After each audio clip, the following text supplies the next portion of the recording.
नमस्कार दोस्तों, मैं शेखर श्रीवास्तव एक बार फिर से आप सभी का बहुत बहुत स्वागत करता हूं अपने YouTube चैनल एग्जामनाथ पे। जी हां, आप सभी जानते हैं वर्दी सीरीज जो कि यूपी पुलिस कांस्टेबल की एक प्रैक्टिस टेस्ट सीरीज में चला रहा हूं, जिसकी परीक्षा एग्जाम डेट घोषित किया जा चुका है। 17 और 18 फरवरी को आपके पेपर होंगे। तो अब ज्यादा समय नहीं बचा है। आज 3 फरवरी है और 3 फरवरी में अगर देखा जाए तो महज आपके पास 13-14 दिन आपके पास बचे हैं एग्जाम डेट को लेके। तो जी हां, इन 13-14 दिन में आपको पूरी मेहनत के साथ, पूरी लगन के साथ, पूरी हिम्मत के साथ, पूरी निरंतरता के साथ, पूरी प्रतिबद्धता के साथ आपको लगे रहना है, आपको पढ़ाई करना है। और अगर मेहनत आपने इन 13-14-15 दिनों में कर दिया तो जानते हैं क्या होगा कि जब नौकरी मिलेगी तो क्या होगा, बदन पर सूट होगा, पांव में बूट होगा और हाथों में गोरी का हाथ होगा। जी हां, बिल्कुल, जब नौकरी मिलेगी तो बदन पर सूट होता है, पांव में बूट होता है और जो ये सोना बाबू जानू डार्लिंग वाली बातें होती है वो सब आपके साथ होगा। तो आपको इन 13-14-15 दिनों में पूरी तरीके से बूस्टअप रहना है, खूब मेहनत करना है। एग्जामनाथ यूट्यूब चैनल आपके साथ लगातार प्रैक्टिस टेस्ट सीरीज चला रहा है। आप इसको देखिए, ये ऐसे प्रश्न हैं जो कहीं ना कहीं महत्वपूर्ण प्रश्न होने वाले हैं आपके लिए। जब आप परीक्षा कक्ष में, परीक्षा हाल में बैठेंगे, आपको लगेगा कि हां, ये प्रश्न तो मैंने कहीं पढ़ा है और फिर आपको बहुत आसानी होगी उन 4 ऑप्शंस में सही ऑप्शन ढूंढने के लिए। तो चलिए, समय को वेस्ट नहीं करते हैं और आज देखते हैं अपने पहले प्रश्न की ओर। प्रैक्टिस टेस्ट सीरीज 3 पार्ट 1 सामान्य ज्ञान के कुछ अति महत्वपूर्ण प्रश्न। जी हां, तो जो आज का मेरा पहला प्रश्न है वह है 13वीं हॉकी इंडिया सीनियर महिला राष्ट्रीय चैंपियनशिप 2023 का खिताब किसने जीता है। जी हां, 13वीं हॉकी इंडिया सीनियर महिला राष्ट्रीय चैंपियनशिप जो 2023 का खिताब है वह किसने, किस राज्य ने जीता। महाराष्ट्र ने, झारखंड ने, हरियाणा ने या मध्य प्रदेश ने। तो इसका जो राइट आंसर है वो है हमारा ऑप्शन डी। जी हां, D for Denmark is the right answer. Madhya Pradesh ने जीता है। अब किसको हरा के जीता, ये भी प्रश्न आ सकता है मेरे प्यारे दोस्तों कि किसको हरा के जीता है। तो यहां पे ध्यान रखिएगा, महाराष्ट्र को हरा के कौन जीता है, महाराष्ट्र को हरा करके मध्य प्रदेश ने ये जो हमारा सीनियर महिला राष्ट्रीय चैंपियनशिप 2023 है इसका खिताब जीता है। और ये हुआ कब था, तो ये फरवरी 2023 में काकीनाडा आंध्र प्रदेश में आयोजित हुआ था। कहां पे हुआ था, तो ये हुआ है फरवरी 2023 में काकीनाडा आंध्र प्रदेश में ये आयोजित हुआ था। और इस चैंपियनशिप में जो है मध्य प्रदेश जीता है और महाराष्ट्र को पराजित करके जीता था। तो समझ में आया ना, कहां पे हुआ, आंध्र प्रदेश, काकीनाडा एक प्लेस है। कब हुआ, फरवरी 2023 में हुआ। कौन खिताब जीता, ये मध्य प्रदेश जीता। किसको पराजित करके जीता, तो महाराष्ट्र को पराजित करके जीता। तो यहां पे जो आपका राइट आंसर है वो है option D for Denmark is the right answer. बढ़ते हैं अगले प्रश्न की ओर। अगला प्रश्न आज का हमारा है, ताज एक्सप्रेस वे किन शहरों को जोड़ता है। आगरा लखनऊ, आगरा कन्नौज, आगरा ग्रेटर नोएडा या आगरा ग्वालियर। तो इसका जो राइट आंसर है वह है आगरा ग्रेटर नोएडा। जी हां, option C is the right answer. C for Canada is the right answer.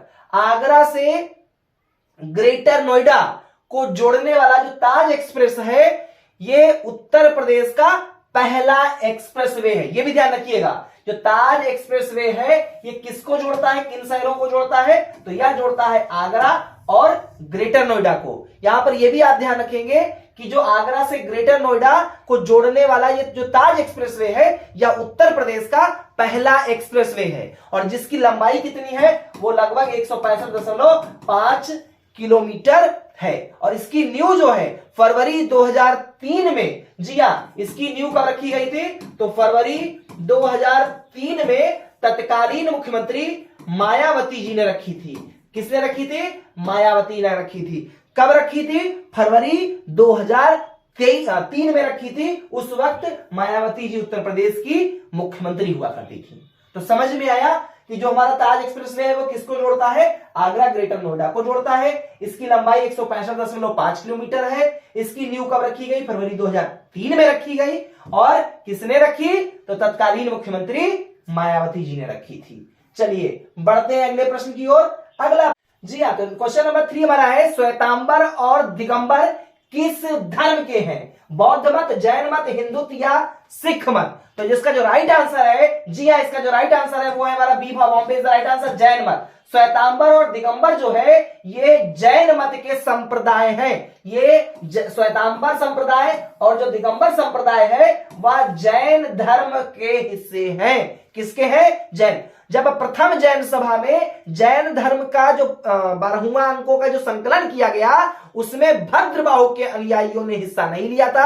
और उसी जैन सभा में मेरे प्यारे दोस्तों जब भद्रबाहु के अनुयायियों ने हिस्सा नहीं लिया, तो जो भद्रबाहु के जब अनुयायियों ने हिस्सा नहीं लिया तो क्या हुआ, जो जैन मत था, जो जैन धर्म था वो दो संप्रदायों में विभाजित हो गया था। एक था हमारा श्वेतांबर और एक हमारा था दिगंबर। तो यहां पे जो आपका राइट आंसर हो जा रहा है वो है B for Bombay is the right answer. Shwetambar और दिगंबर किस धर्म के हैं, तो वो जैन मत के हैं मेरे प्यारे दोस्तों, जैन मत के हैं। चलिए बढ़ते हैं अगले प्रश्न की ओर। आज का हमारा अगला प्रश्न है, तो क्वेश्चन नंबर नेक्स्ट हमारा है, अंतरराष्ट्रीय न्यायालय किस देश में स्थित है।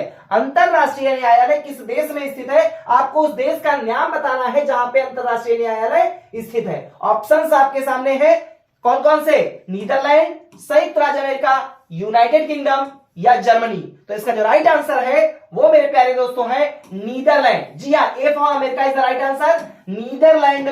नीदरलैंड में अंतरराष्ट्रीय न्यायालय स्थित है। अब अगर इसका पूछा जाए कि इसका जो मुख्यालय है नीदरलैंड में है, लेकिन कहां पे है नीदरलैंड में, तो ध्यान रखिएगा हेग में ये है, एक शहर है हेग, और वहां पे शांति पैलेस एक है, उसी शांति पैलेस में ही ये अंतरराष्ट्रीय न्यायालय स्थापित है। आप लोग इसको ध्यान रखिएगा।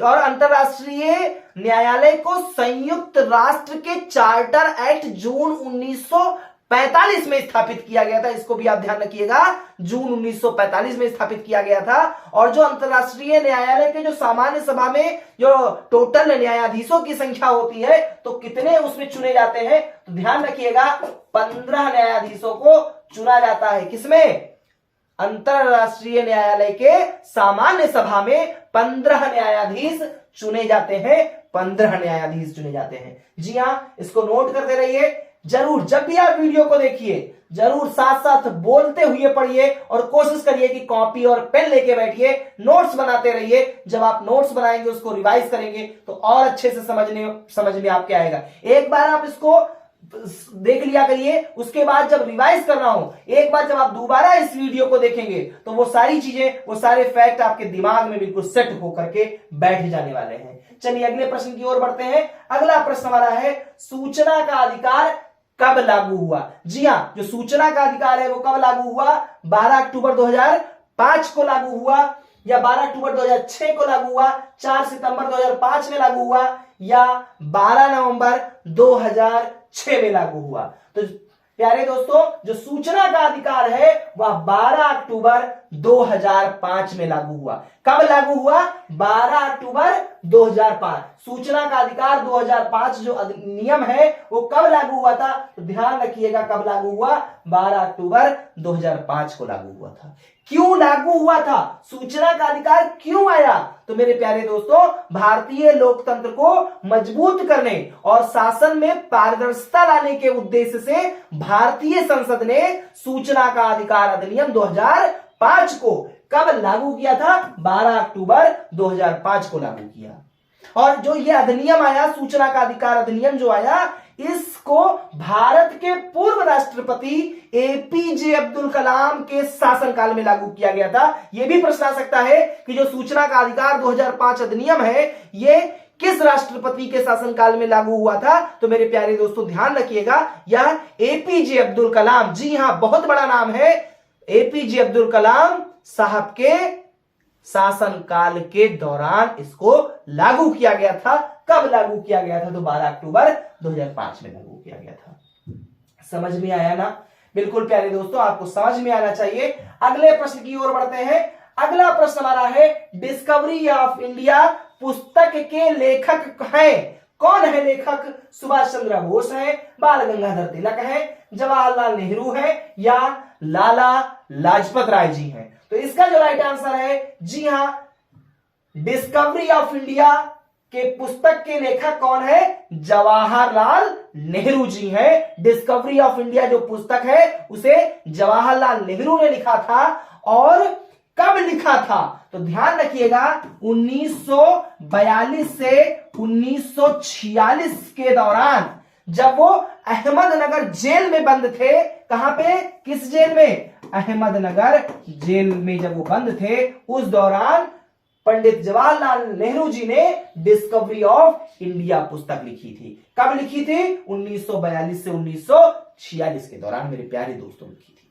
चलिए बढ़ते हैं अगले प्रश्न की। जी हाँ, तो क्वेश्चन नंबर 7 है कि किसने गदर पार्टी की स्थापना की थी? किसने गदर पार्टी की स्थापना की थी? आपके सामने ऑप्शंस हैं लाला हरदयाल, लाला लाजपत राय, मोतीलाल नेहरू या सीआर दास। तो इसका जो राइट आंसर है प्यारे दोस्तों वो है A for America is the right answer. जी हां, लाला हरदयाल ने गदर पार्टी की स्थापना की थी। किसने की थी? लाला हरदयाल जी ने किया था। मेरे प्यारे दोस्तों एक फैक्ट ये भी बता दूं कि सिर्फ लाला हरदयाल ही नाम नहीं था, उसमें कुछ और नाम थे, जैसे सोहन सिंह भाकना। जी हां, कौन से और नाम था?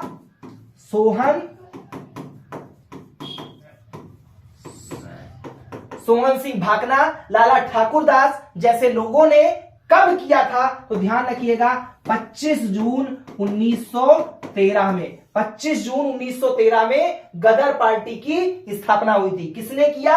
लाला हरदयाल, सोहन सिंह भाकना, लाला ठाकुर दास जैसे लोगों ने मिल करके 25 जून 1913 को अमेरिका के सेंट फ्रांसिस्को के एस्टोरिया में अंग्रेजी सेना को जड़ से उखाड़ फेंकने के लिए गदर पार्टी की स्थापना की गई थी। किस लिए की गई थी? अंग्रेजी सेना को जड़ से उखाड़ फेंकने के लिए। कहां की गई थी? तो अमेरिका के सेंट फ्रांसिस्को के एस्टोरिया है, सेंट फ्रांसिस्को के एस्टोरिया में इसकी स्थापना की गई थी। कब की गई थी? तो 25 जून 1913 में की गई। क्यों की गई? अंग्रेजी सेना को जड़ से उखाड़ फेंकने के लिए की गई। स्थापना किसने किया? लाला हरदयाल, सोहन सिंह भाकना, लाला ठाकुर दास। ये अत्यंत प्रमुख लोग थे जिन्होंने इसकी स्थापना के लिए अपना जी जान लगा दिया था। इसके अलावा आपको एक और फैक्ट बता दूं कि लाला हरदयाल ने एक साप्ताहिक समाचार पत्र भी निकाला था और उस पत्र का नाम रखा था गदर। जी हां, साप्ताहिक समाचार पत्र गदर का भी प्रकाशन लाला हरदयाल जी ने किया था। और उसको कब लागू किया था, कब उसको प्रकाशित करवाया था? तो उसकी जो डेट है वह है 1 नवंबर 1913 में। जी हां, 1 नवंबर 1913 को लाला हरदयाल ने एक साप्ताहिक समाचार पत्र गदर को जो है प्रकाशित किया। और क्यों किया था? तो मेरे प्यारे दोस्तों, जो आम जनमानस था वो आम जनमानस तक अपने विचारों को, अपने उद्देश्यों को पहुंचाने के लिए एक साप्ताहिक समाचार पत्र गदर को प्रकाशित किया था। किसने किया था? लाला हरदयाल जी ने किया था। कब किया था? तो 1 नवंबर 1913 में किया था। देखिए बहुत सारे फैक्ट आपको इस क्लास में, इस हमारे प्रैक्टिस टेस्ट सीरीज में मिलने वाले हैं। तो चलिए बढ़ते हैं अगले प्रश्न की ओर। अगला प्रश्न है हमारा क्वेश्चन नंबर 8। जी हाँ, क्वेश्चन नंबर हमारा 8 है। जी हाँ, तो ये है हमारा क्वेश्चन नंबर 8। किसने अमेरिका में गुलामी के अंत, जी हाँ, जो दास प्रथा है उसी को यहां पे क्या बोला गया है?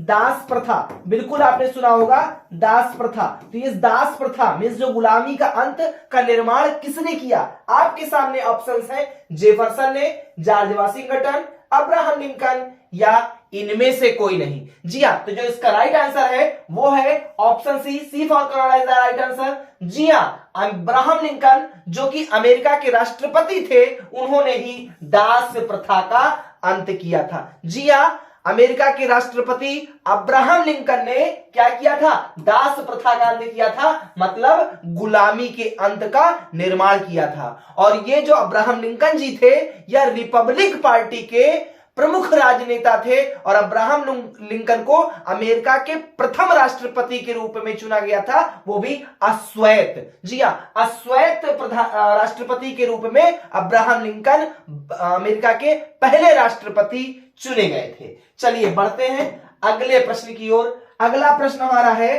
Question number 9। सामान्य मिट्टी का कार्बन नाइट्रोजन अनुपात लगभग कितना होता है? 10:01, 5:04, 1:1 या 4:05? जी हाँ, तो इसका जो राइट आंसर है वो है ऑप्शन ए। जी हाँ, A for America is the right answer. सामान्य मिट्टी का जो कार्बन नाइट्रोजन अनुपात होता है तो वह होता है 10:01। बिल्कुल यही होता है हमारा। तो आपको यहाँ पे राइट आंसर मिल चुका है कि सामान्य मिट्टी का जो कार्बन नाइट्रोजन अनुपात होता है वह कितना होता है मेरे प्यारे दोस्तों? तो वो होता है 10:01 के अनुपात में कार्बन नाइट्रोजन का अनुपात होता है। चलिए बढ़ते हैं अगले प्रश्न की ओर। आज का अगला प्रश्न हमारा है क्वेश्चन नंबर 10। क्वेश्चन नंबर 10 है नागार्जुन सागर परियोजना किस नदी पर बनी है? जी हां, आपको बताना है जो ये नागार्जुन सागर परियोजना है वह किस नदी पर है? गंडक नदी, कोसी नदी, कृष्णा नदी या महानदी पर? तो इसका जो राइट आंसर है मेरे प्यारे दोस्तों वो है option C for Canada is the right answer. जो नागार्जुन सागर परियोजना है वह कृष्णा नदी के तट पर ही बनाया गया है। कृष्णा नदी पर ही इसका निर्माण किया गया है। किसका? नागार्जुन सागर परियोजना। ये नागार्जुन सागर परियोजना जो है वो भारत के आंध्र प्रदेश राज्य में स्थित है। कहां है ये?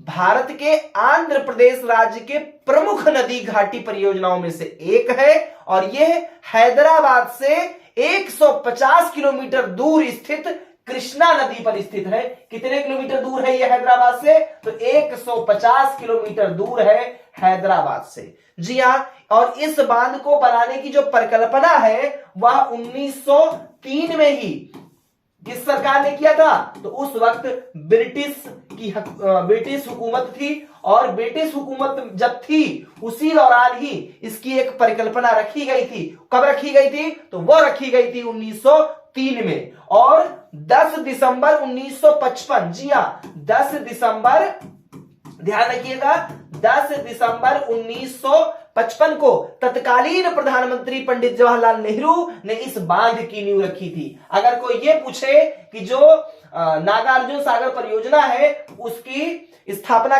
कब की गई थी, उसकी नींव कब रखी गई थी, तो वो रखी गई थी 10 दिसंबर 1955 को तत्कालीन प्रधानमंत्री पंडित जवाहरलाल नेहरू के द्वारा। और इसका जो निर्माण कार्य वो कब पूरा हुआ था? तो ये मेरे प्यारे दोस्तों पूरा हुआ था 1966 में। ध्यान रखिएगा 1903 में इसकी परिकल्पना इस बांध की गई, 10 दिसंबर 1955 को इसकी नींव डाली गई और 1966 में यह बांध जो था इसका निर्माण कार्य भी पूरा हो गया। तो चलिए बढ़ते हैं अगले प्रश्न की ओर। अगला प्रश्न हमारा है पंचायती राज व्यवस्था को अपनाने वाला पहला राज्य भारतीय कौन सा था? पहला राज्य भारतीय कौन सा था? पंजाब, राजस्थान, आंध्र प्रदेश या पश्चिम बंगाल? जी हां, आपको राइट आंसर बताना है कि जो पंचायती राज व्यवस्था को अपनाने वाला पहला राज्य भारतीय कौन सा था। आपके सामने ऑप्शंस है पंजाब, राजस्थान, आंध्र प्रदेश या पश्चिम बंगाल। तो जी हां, इसका जो राइट आंसर है वो है B for Bombay is the right answer. जी हां, पंचायती राज व्यवस्था को अपनाने वाला जो पहला राज्य है वो कौन सा है? यह राजस्थान है। और पंडित जवाहरलाल नेहरू ने 2 अक्टूबर, ध्यान दीजिएगा एक फैक्ट यहां पे मैं आपको दे रहा हूं कि पंडित जवाहरलाल नेहरू ने 2 अक्टूबर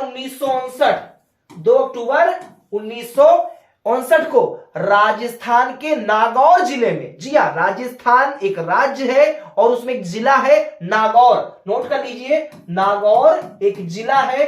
कहां पे है ये?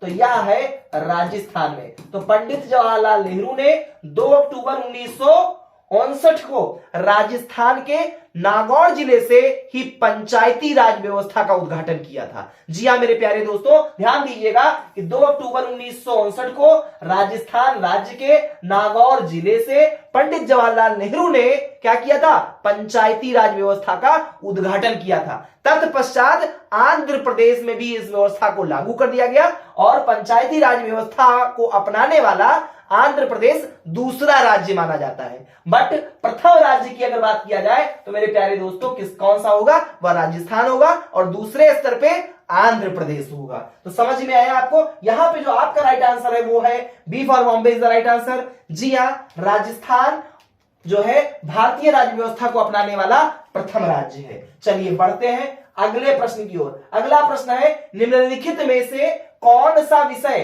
समवर्ती सूची के अंतर्गत आता है। आपके सामने ऑप्शंस है न्यास और न्यासी, मत्स्य उद्योग, रेल या बैंक व्यवसाय। आपको बताना है वो कौन सा हमारा जो है ये इसमें इन चारों में से कौन सा वो विकल्प जो समवर्ती सूची के अंतर्गत आता है। आपको बताना है ये जो चार ऑप्शन दिए गए हैं न्यास और न्यासी, मत्स्य उद्योग, रेल और बैंक व्यवसाय, तो इन चारों ऑप्शंस में से वो कौन सा विषय है जो समवर्ती सूची के अंतर्गत आता है। तो दोस्तों यहां पे मैं आपको बताना चाहूंगा न्यास और न्यासी। जी हां, न्यास और न्यासी जो है यह समवर्ती सूची के अंतर्गत आता है। तो न्यास और न्यासी जो विषय है यह समवर्ती सूची के अंतर्गत आता है। दोस्तों आपको एक और फैक्ट बताना चाहूंगा कि संविधान ने 7वीं अनुसूची में केंद्र और राज्यों के बीच त्रिस्तरीय व्यवस्था की है। जी हां, त्रिस्तरीय व्यवस्था की है। किसने की है, तो संविधान ने 7वीं अनुसूची में केंद्र और राज्यों के बीच में त्रिस्तरीय व्यवस्था की है। वो त्रिस्तरीय व्यवस्था क्या है, तो पहली सूची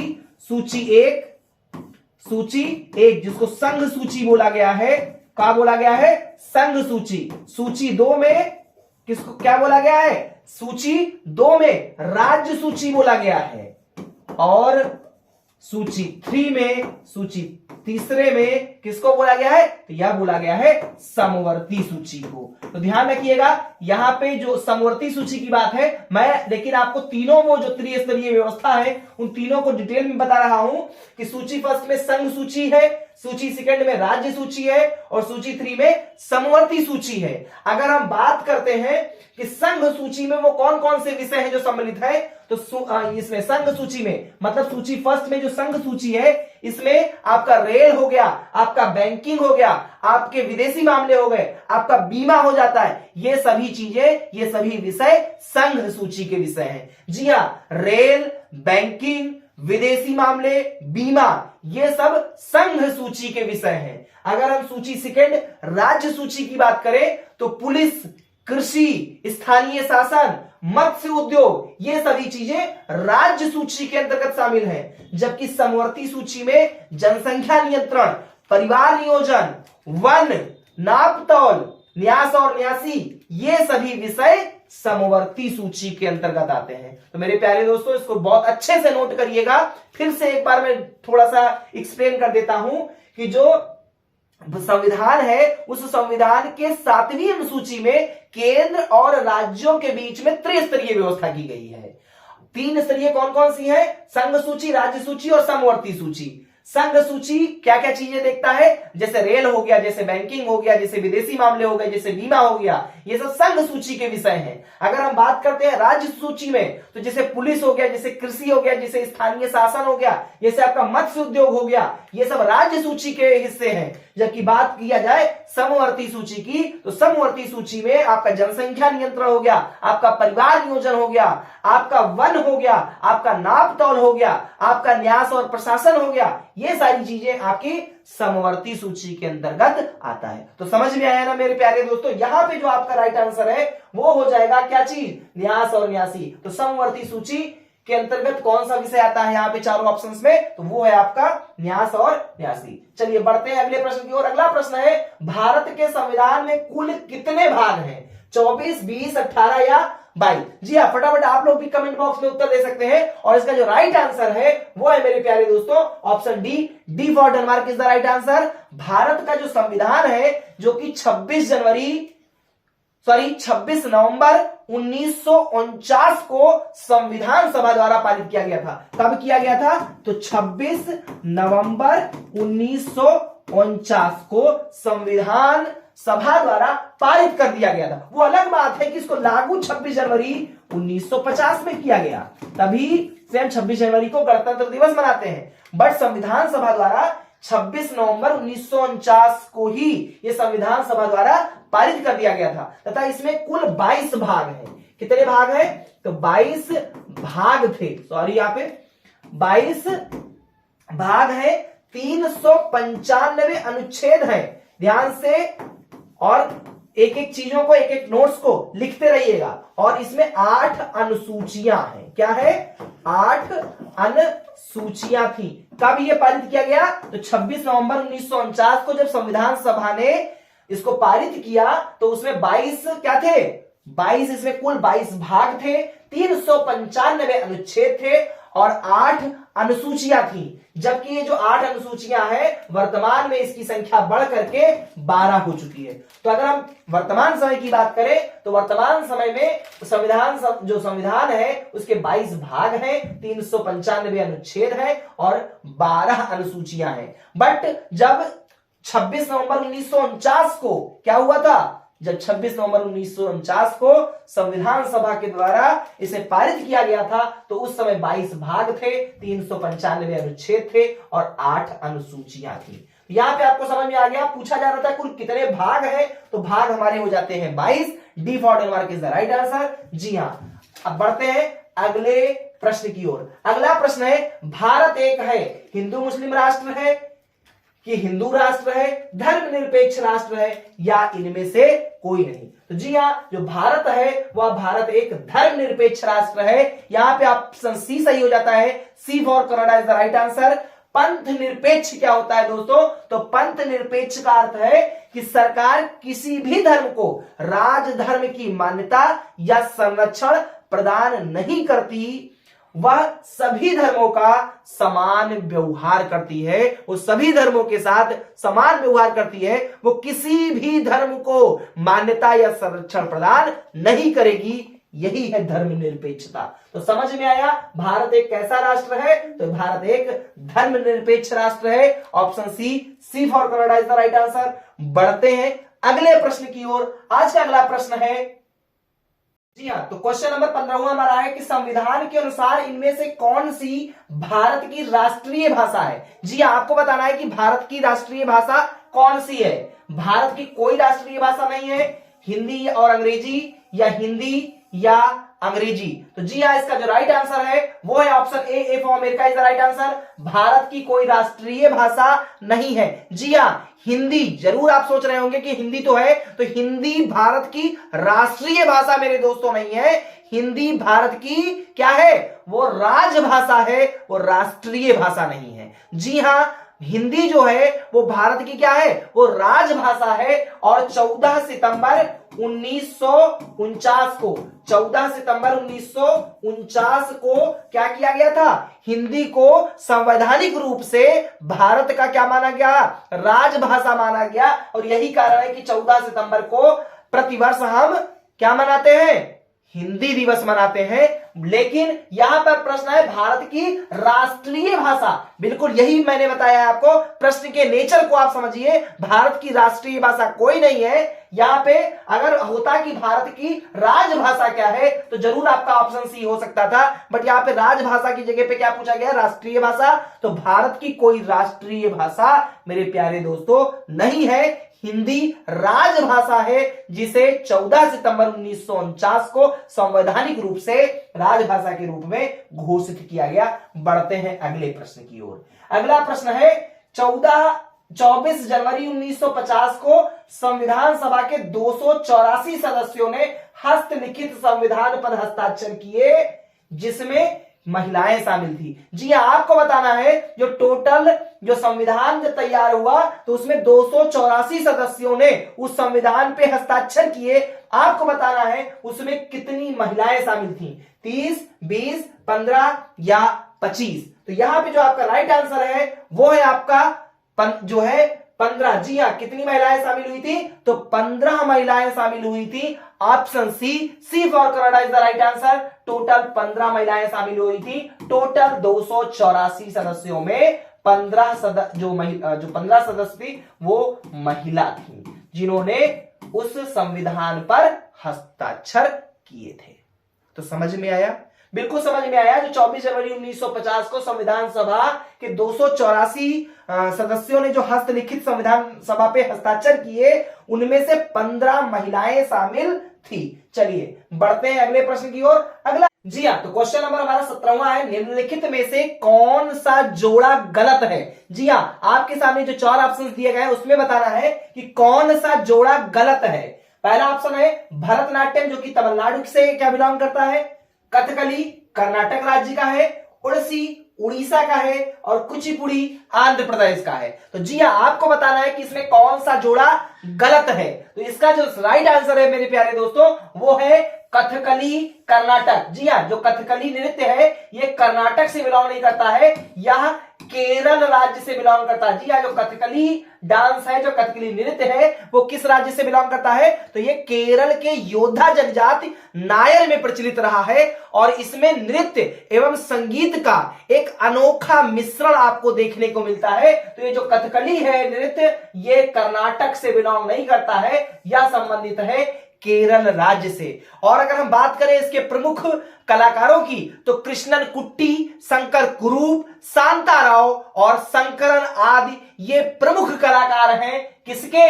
कथकली नृत्य के। बिल्कुल, कृष्णन कुट्टी, शंकर कुरूप, शांताराव एवं शंकरन ये प्रमुख कलाकार हैं कथकली नृत्य के। चलिए बढ़ते हैं अगले प्रश्न की ओर। अगला प्रश्न हमारा है, प्रसिद्ध चित्रकार लियोनार्डो दा विंसी निम्नलिखित में से कौन से देश में पैदा हुए? ऑप्शंस है फ्रांस, हॉलैंड, इटली या बेल्जियम। तो जी हाँ, इसका जो राइट आंसर है वो है सी। जी हाँ, C for Canada is the right answer. प्रसिद्ध चित्रकार जो लियोनार्डो दा विंसी है वो इटली देश में जन्मे थे। कहां जन्मे थे? इटली देश में जन्मे थे। कब जन्मे थे? तो इसको भी ध्यान कर लीजिए, 15 अप्रैल, जी हाँ 15 अप्रैल 1452 में लियोनार्डो दा विंसी इटली देश में पैदा हुए थे। समझ में आया? लियोनार्डो दा विंसी जो एक चित्रकार है, प्रसिद्ध चित्रकार है, उनका जन्म इटली देश में हुआ। कब हुआ? तो 15 अप्रैल 1452 ईस्वी में हुआ। बढ़ते हैं आज के इस सीरीज के अंतिम प्रश्न की ओर। क्वेश्चन नंबर 19 हमारा है प्रश्न, निम्नलिखित में से नृत्य का कौन सा प्रकार असम से संबंधित है? जी हाँ, बताना है आपको वो कौन सा नृत्य है जो असम राज्य से बिलोंग करता है। नौटंकी, कथकली, बिहू या गरबा। तो इसका जो राइट आंसर है मेरे प्यारे दोस्तों वो है ऑप्शन सी। जी हाँ, बिहू जो है यह नृत्य किस राज्य से बिलोंग करता है? तो यह बिलोंग करता है असम से। आपको यही बताना था कि वो कौन सा नृत्य है जो असम राज्य से संबंधित है। तो असम राज्य से संबंधित कौन सा है नृत्य? बिहू है। जबकि अगर हम बात करें नौटंकी की, तो नौटंकी उत्तर प्रदेश का जो है, उत्तर प्रदेश से संबंधित है। अगर हम बात करें कथकली की तो केरल से यह संबंधित है। और अगर हम बात करें गरबा की तो गरबा हमारा गुजरात राज्य से संबंधित है, और बिहू यहां पर केरल से बिहू जो है हमारा असम से संबंधित है। तो मेरे प्यारे दोस्तों समझ में आया, नौटंकी यूपी राज्य से संबंधित है, कथकली केरल राज्य से संबंधित है, बिहू जो प्रश्न आपसे किया गया था कि असम से कौन संबंधित है, कौन सा नृत्य संबंधित है, तो वो है आपका बिहू। और गरबा जो है यह गुजरात राज्य का एक प्रसिद्ध नृत्य है। तो ये हमारे थे अति महत्वपूर्ण 19 प्रश्न जो कहीं ना कहीं आपके परीक्षा हाल में, जो कहीं ना कहीं आपके लिए अति महत्वपूर्ण होने वाले हैं। यूपी पुलिस कांस्टेबल परीक्षा की तैयारी कर रहे हर एक परीक्षार्थियों के लिए। उम्मीद करता हूं कि ये वीडियो अच्छी लगी होगी। Thanks for watching. ज्यादा से ज्यादा आप लोग शेयर कीजिएगा अपने दोस्तों के साथ। Thanks for watching. जय हिंद, वंदे मातरम।